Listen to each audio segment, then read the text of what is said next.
Hi guys, Becky here again. Wanted to talk a little bit today about BMR, or basal metabolic rate. The BMR is what your body burns all day if you were to do nothing but sleep. And for me, I figure mine with a sedentary lifestyle. Those of you that have seen me on Facebook know that I am far from sedentary. But it tells me what my absolute bottom line is for those days where I don't do anything. For me personally, my BMR is 1,413 calories. Now for you, this number is going to be different. It's based on your height, your weight, and a few other factors. If you're curious about what your BMR is, you can look for it online by Googling different calculators to figure out your BMR. Know that this number is a fluid measurement, so it will change with your weight and should be monitored so that you know what your true intakes need to be. Now with that, my BMR is my baseline intake. So for me, I don't eat less than 1,413 calories a day. The reason for this is once you drop below that number, your body starts saving all the food you're eating because it needs it to survive and puts you in starvation mode. So while it may sound great to say you're only eating 1,000 calories or 1,200 calories a day, if that's less than what your body needs to function, you're not doing yourself any favors and you're actually going to do damage to the weight loss that you're trying to achieve. Now, once you know what your BMR is and you know what your baseline for your intake is, you can figure out how large of a deficit you want to have. Now, for the deficit, you take what your intake is versus what your calorie burn is. Once you know what your intake is, you can figure out what you need to burn each day to maintain or to lose the weight that you're looking to lose. So for me, if I take and I want to lose 1 to 2 pounds per week, I know that I need to make, or I personally like to make my deficit no less than a 500 calorie difference. So for me during the day, I'm going to eat 1,413 calories, but I'm going to try and burn 500 more calories than I've taken in. Now, at first, this can be very daunting and can be hard for a lot of people, especially if you're one of those that has a hard time trying to find the time to work out. Remember, knowing that your body is burning this each day, you're adding on top of that. So if you walk for 30 minutes, that's not figured in that BMR if you figured it at a very sedentary lifestyle.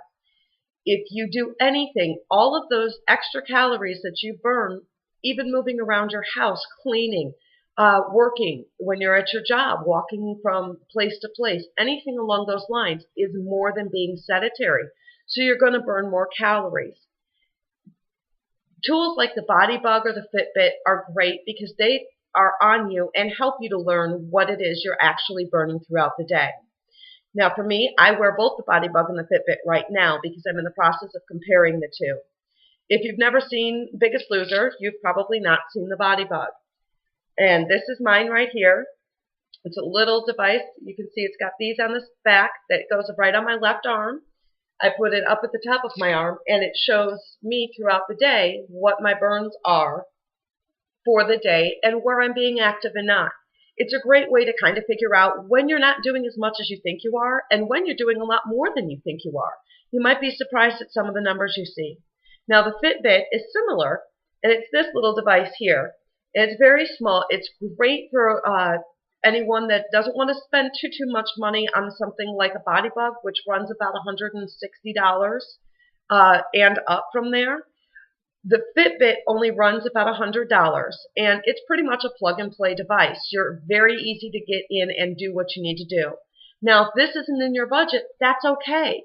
There are great programs that are both online for free, downloadable, or even just something you can find in a book where you're writing down your calories. If you use a treadmill or any of those type of objects, most of them will log what your burn is. You can write that down from there.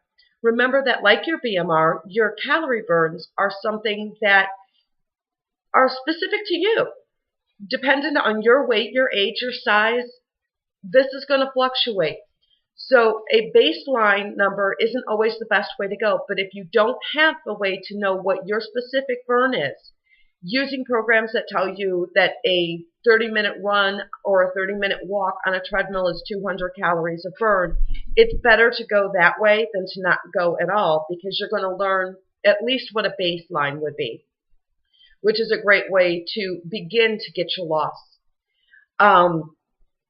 Remember, you want to lose at a safe rate, so try to aim for around 1 to 2 pounds a week. More is always great, but the faster you lose it, the faster you can gain it back. So you want to lose it slowly, safely, in the right way. Well, I hope this was helpful. I know this was a little longer than my other ones. If you have questions, please post. If you have comments, please post. I'd love to hear from you. You can always follow me on Facebook. Look for Becky's Weight Loss page, and you'll see me there. I post other things throughout the day, and I'd love to hear your comments, questions, and concerns. So have a great day. Get out there, get moving, and do something for yourself and for others.